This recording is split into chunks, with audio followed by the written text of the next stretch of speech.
Hello students. So today I'm with you to guide you about how to prepare for the test series test number 2. So look at this. So this is about the Disha classes. JEE January attempt test series is for the part is 2. So you see the first thing about the reoptics.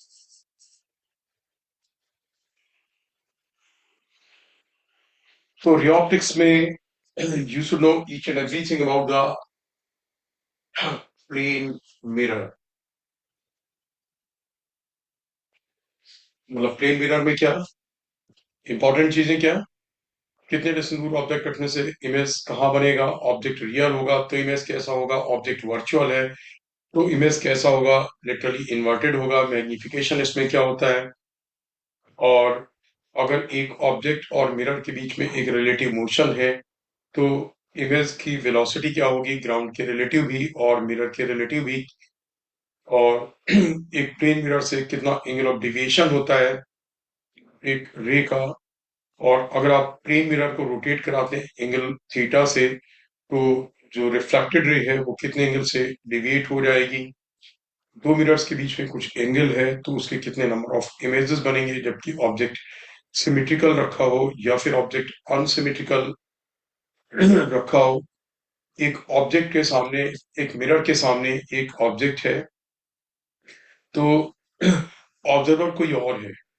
तो observer को कितनी length तक उस object की position image कितनी length तक move करने से दिखाई देगी अगर ऑब्जर्वर ही ऑब्जेक्ट है तो उसे मिनिमम कितनी लेंथ का मिरर रिक्वायर्ड है सो दैट कि वो अपनी पूरी इमेज देख पाएगा राइट फिर आप कॉन्केव मिरर में आ रहे हो और कॉन्वेक्स मिरर में तो कॉन्केव मिरर और कॉन्वेक्स मिरर में मिरर का फॉर्मूला मैग्निफिकेशन और किस पोजीशन पे रखने से इमेज कहाँ बनता है वो क्या बनता है इरेक्ट बनता है इन्वर्टेड बनता है वर्चुअल बनता है रियल बनता है और मैग्निफाइड बनता है या डिमिनिश बनता है इसके numericals they are all connected और अगर ऑब्जेक्ट प्रिंसिपल एक्सिस के पैरेलल रखा हुआ है तो मैग्निफिकेशन क्या होगा अगर ऑब्जेक्ट प्रिंसिपल एक्सिस के पैरेलल मूव कर रहा है प्रिंसिपल एक्सिस के पैरेलल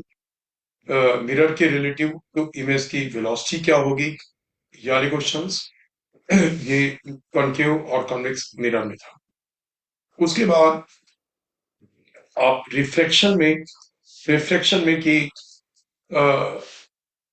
अगर आप एक लाइट रे को डेंसर से रेयर में जाती है तो एंगल ऑफ डिविएशन रेयर से डेंसर में जाती है तो कितने एंगल से डिविएट होगी साथ में कि जो स्नेल्स लॉ है दोनों के लिए प्रॉपरली लिखना और जब ऑब्जेक्ट कोई डेंसर मीडियम में है और ऑब्जर्वर रेयर मीडियम में है व्यू नॉर्मल है तो उसे किस पोजीशन पे दिखाई देगी इमेज कितनी शिफ्टिंग होगी उसमें इन रिवर्स जब ऑब्जेक्ट रेयर मीडियम में हो और ऑब्जेक्ट जब डेंसर मीडियम में हो सॉरी ऑब्जेक्ट रेयर मीडियम में है और ऑब्जर्वर डेंसर मीडियम में है तो उसकी पोजीशन क्या दिखाई देगी शिफ्टिंग कितनी दिखाई देगी अगर ऑब्जेक्ट ग्लास स्लैब के एक ओर है और ऑब्जर्वर दूसरी ओर है this is all for the normal right this all for the normal तो उसे पोजीशन कहाँ पे दिखाई देगी कितनी शिफ्टिंग होगी और जब ऐसे केसेस में लोग कॉम्बिनेशन बनाते हैं कि जैसे एक कनकेव मिरर हो गया उसके आगे ग्लास स्लैब हो गई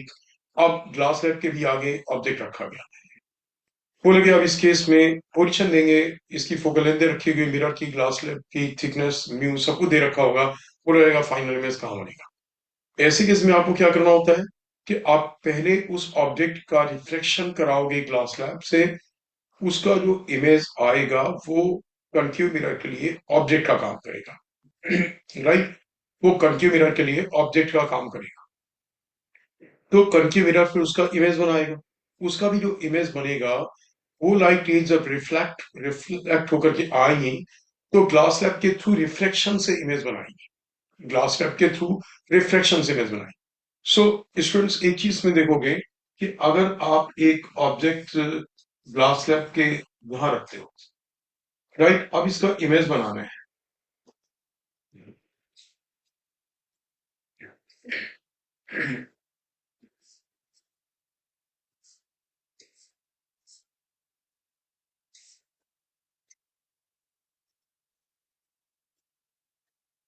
इसका इमेज यहाँ हो गया। Image clear. अब दूसरी और देखो, इसका इमेज यहाँ पे कहीं पे। अब दूसरी चीज, लाइट रेज यहाँ पे आ रही थी, अगर ग्लास लैब नहीं होती तो लाइट रेज यहाँ पे मिल जाती और ये यहाँ पे इमेज बनता। सपोज ये लाइट रेज कॉन्केव मिरर से आ रही थी, मैं बोलूँ जब रिफ्लेक्ट होकर के लाइट रेज आ रही थी, suppose they were from the concave mirror, right. तो अब ऐसे केस में क्या होगा कि ये रेज यहां से रिफ्लेक्ट होंगी और नॉर्मल की ओर जाएंगी, ये नॉर्मल की ओर जाएगी, फिर यहां से लाइट रिफ्लेक्ट होगी, नॉर्मल से दूर जाएगी और ये लाइट रेज यहाँ। तो ये डिफरेंस देख लो, ऑब्जेक्ट दूसरी ओर था, रियल ऑब्जेक्ट ऑब्जर्वर इस ओर था, इसका इमेज ऑब्जर्वर की ओर शिफ्ट हो गया। All these calculations I have told you, I'm only reminding you what to revise.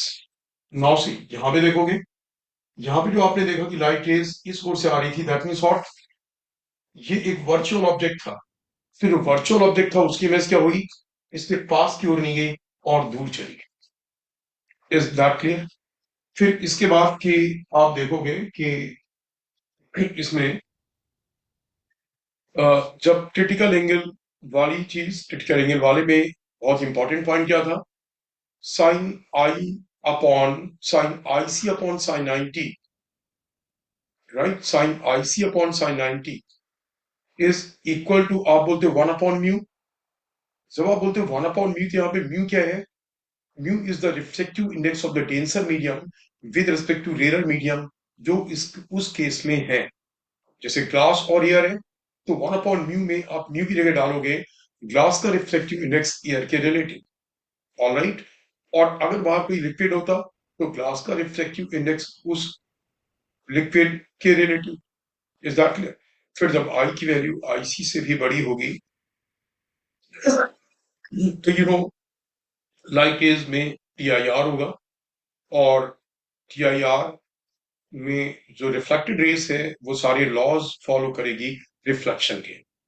तो एक अच्छा क्वेश्चन जैसे बनता है, आप रिवाइज कर लेना, मैंने ग्राफ बनाया हुआ है कि जब आप आई और डेटा के बीच में ग्राफ डालते हो, बनाते हो, मतलब incident ray is in the denser medium, तो आई और डेल्टा और आई के बीच में ग्राफ बनाते हो, तो ग्राफ में पहले एक कर्व आता है, फिर ग्राफ में सडन जंप आती है, फिर एक स्ट्रेट लाइन आती है।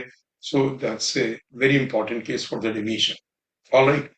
फिर इसके बाद इस पर जो इंपॉर्टेंट चीज है इट्स की, आप लेंस में आते हो, ये कर्व सरफेस में, तो कर्व सरफेस में जो आप करते हो कि mu two over v minus mu one over u is equal to mu two minus mu one upon are.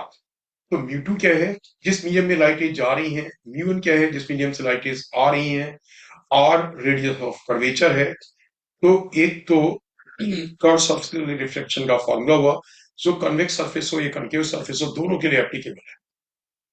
उसके बाद स्टूडेंट्स इसी में मैग्निफिकेशन, इस केस में मैग्निफिकेशन क्या होगा उसका फॉर्मूला। फिर कर्व सरफेस के बाद आप आते हो लेंस में, राइट।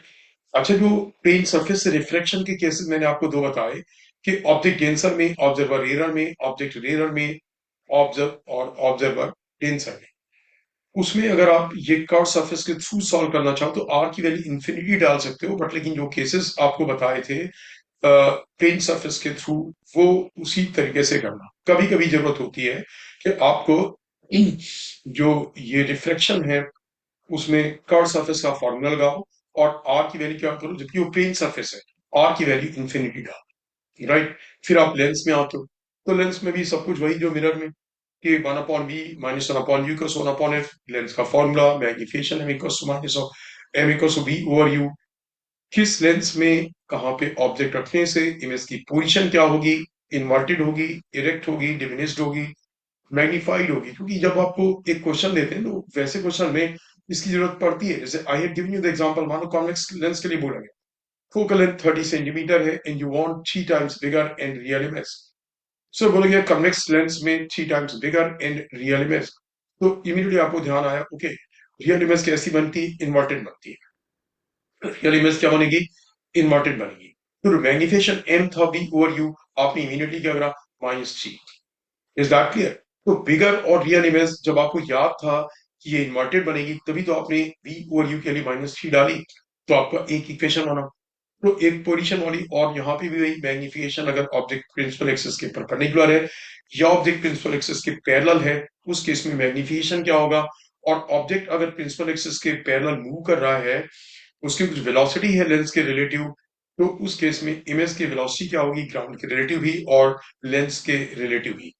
फिर लेंस में कुछ एक स्पेशल चीजें हैं कि जैसे एक लेंस है, लेंस के पीछे एक मिरर है।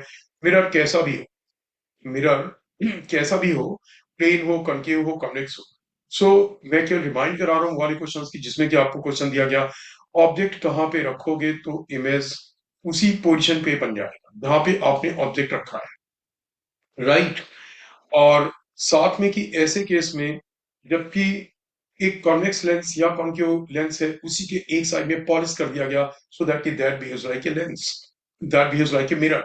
उस केस में भी आपको क्या याद रखना है कि मींस ऑब्जेक्ट कहाँ पे रखें सो दैट कि उसका इमेज वहां पे ही बन जाए।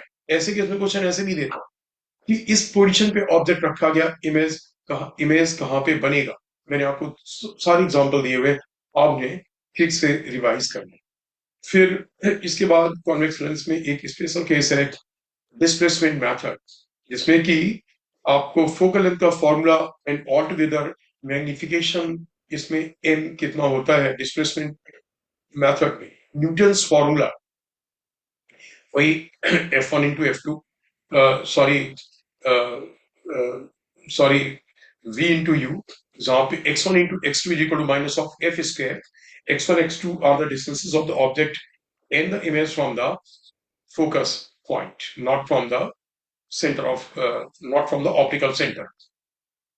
ऑलरेडी स्टूडेंट्स, उसके बाद प्रिज्म के केसेस, प्रिज्म में एक जो सबसे फंडामेंटल फॉर्मूला है, फिर प्रिज्म का बेसिक टारगेट कि हम कैलकुलेट क्या करते हैं, डिविएशन।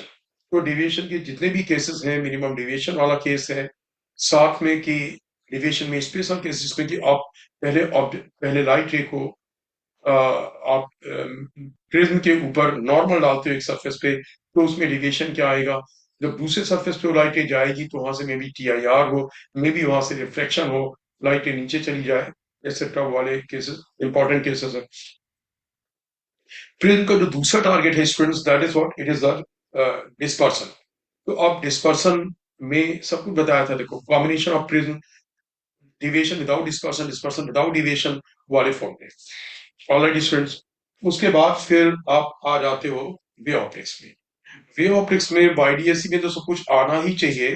पाथ डिफरेंस को फेज डिफरेंस में कन्वर्ट करना, फेज डिफरेंस को पाथ डिफरेंस में कन्वर्ट करना, और general theme I had told you, path difference से फेज डिफरेंस निकालो, फेज डिफरेंस से रिजल्टेंट एम्पलीट्यूड निकालो, रिजल्टेंट एम्पलीट्यूड से इंटेंसिटी निकालो। YDSC में जितने भी केसेस है, आपने एक स्लिट को थोड़ा छोटा कर दिया, एक स्लिट बड़ी है, तो रिजल्ट्स क्या होंगे, आपने कोहेरेंट लाइट को इनकोहेरेंट बना दिया, अब रिजल्ट क्या होगा, एक स्लिट के सामने कभी मैक्सिमम बोलेंगे, कभी मिनिमम बोलेंगे, या फिर लाइट की दो वेवलेंथ दे दी, λ1 एंड λ2, और बोला गया सेंटर से मिनिमम कितने डिस्टेंस दूर पहला मैक्सिमा आएगा, या ऐसे केस में सेंटर से पहले कितने डिस्टेंस दूर पहला मिनिमा आएगा, सेकेंडरी की से बिल्कुल एक स्लिट के सामने क्या आएगा, मैक्सिमा होगा या मिनिमा होगा, जबकि आपके पास मोनोक्रोमेटिक लाइट है एक कलर की। फ्रिंज विड्थ, जब आप पूरी YDSC को लिक्विड में डिप कर देते हो तो उसकी फ्रिंज विड्थ पे क्या फर्क पड़ता है। जब आप एक स्लिट के सामने एक स्लैब लगाते हो, इक्विवेलेंट ऑप्टिकल पाथ वाला तरीका बताया था कि फ्रिंजेस कैसे शिफ्ट होंगी, कितनी शिफ्ट होंगी, किस ओर शिफ्ट होंगी। ऑलराइट स्टूडेंट्स, तो YDSC में पूरा कमांड। रिफ्लेक्शन में उसके बाद बहुत ही लिमिटेड केसेस हैं कि एक तो मिनिमा की पोजीशन, मैक्सिमा की पोजीशन, और यूजुअली जो सेंट्रल ब्राइट फ्रिंज है, सेंट्रल ब्राइट फ्रिंज की विड्थ कभी कभी वो लोग पूछ लेते हैं सेंट्रल ब्राइट फ्रिंज के बाद जो फर्स्ट मैक्सिमा है, फर्स्ट मैक्सिमा की विड्थ, और साथ में कि जब आप स्लिट विड्थ इंक्रीज करते हो तो पैटर्न पे क्या इफेक्ट होता है। राइट। एंड फिर पोलराइजेशन में दोनों law, Malus law and the Malus law and the what is the second law? It's the जिसमें कि I equals I not cos square theta वाला जो दैट लॉ, ठीक है ना। मतलब एक तो हो गया मीको Brewster's law, one is the Brewster's law and the Malus law, right. ये दोनों लॉज। और आपको जब पोलराइजेशन होगा डिफ्रेक्शन के ड्यू टू, तो किस टाइप के मॉलिक्यूल से डिफ्रेक्शन होगा, आप उसे डिटेक्ट कैसे करते हो। तो इन चीजों में एक बार ठीक से रिवाइज कर लेना। एक दो ब्रूस्टर्स लॉ के बहुत अच्छे एग्जांपल्स दिए थे, आपको वो एग्जांपल्स बिल्कुल टिप्स पे होने चाहिए। देन उसमें डॉपलर इफेक्ट में कुछ ऐसा खास नहीं है। Chain of wavelength, change of frequency, दोनों केसेस में chain of wavelength, change of frequency दोनों केसेस में किसमें, एक बार जबकि सोर्स या ऑब्जर्वर की वेलोसिटी, क्योंकि यहाँ पे हम रिलेटिव वेलोसिटी से काम चलाते हैं।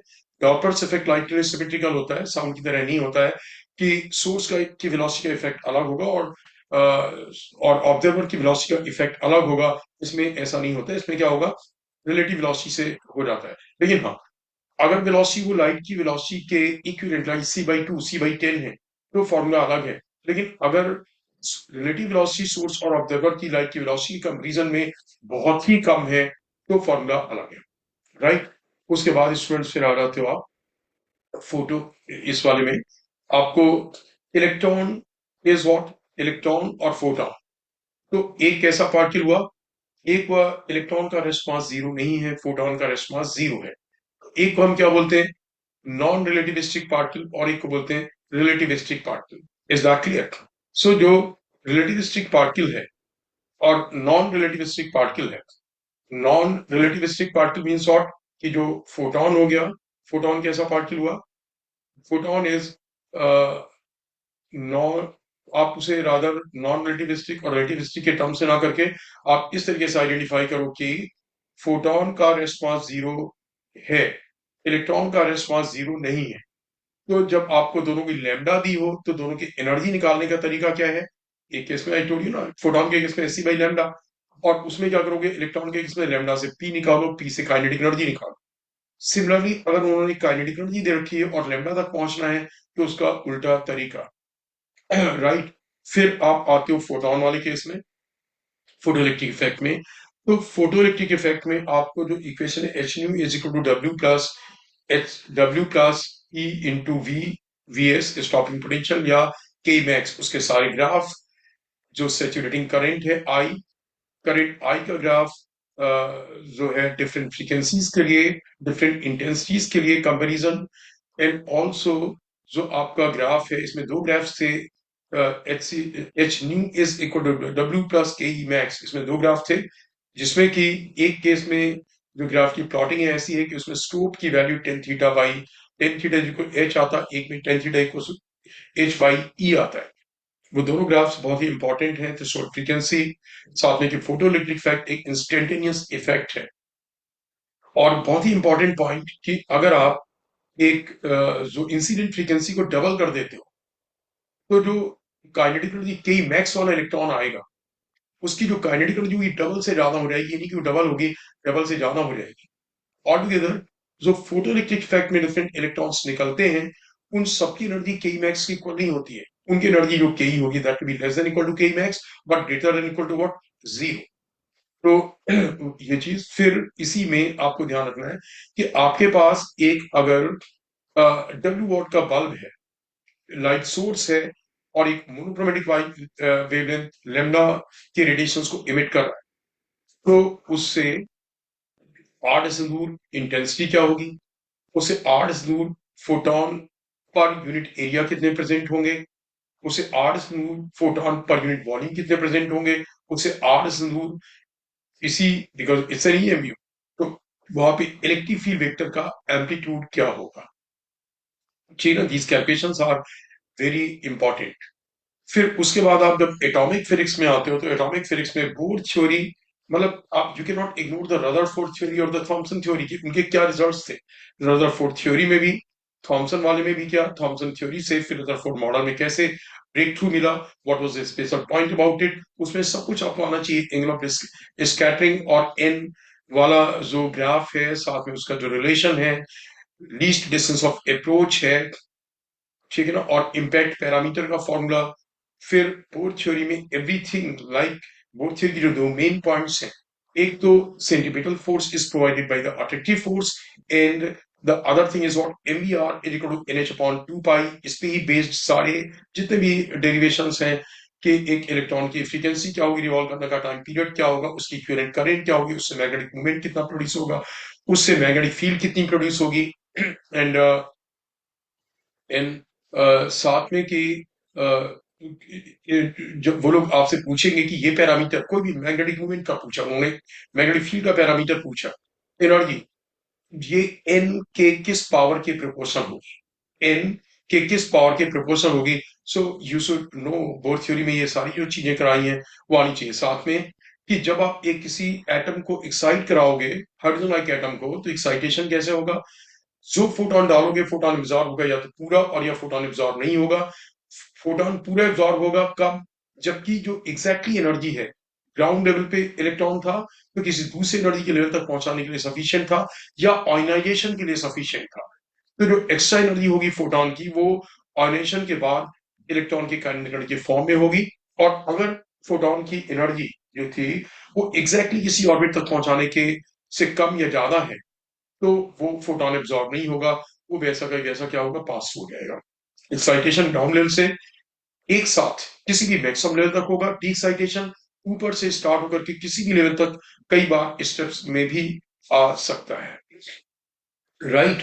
और साथ में कोई भी ट्रांजिएंट स्टेट जो एक एक्साइटेड स्टेट है, 10⁻⁸ सेकेंड से ज्यादा तक लास्ट नहीं करती है। ये जो बोर थ्योरी में है।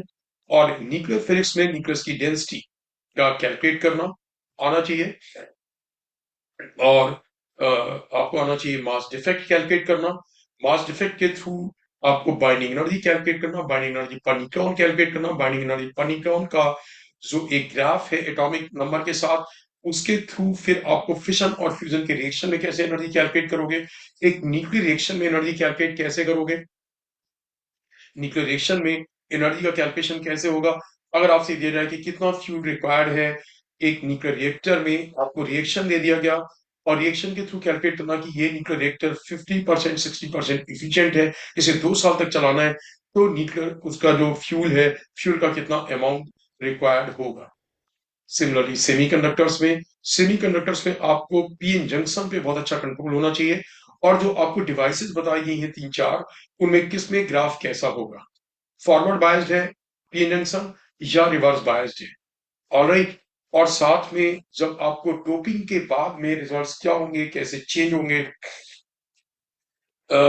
उसकी कंडक्टिविटी के रिजल्ट्स में क्या चेंजेस आएगा, राइट, किस टाइप की के डोपिंग से कैसा मटेरियल बनेगा, you should know all these things.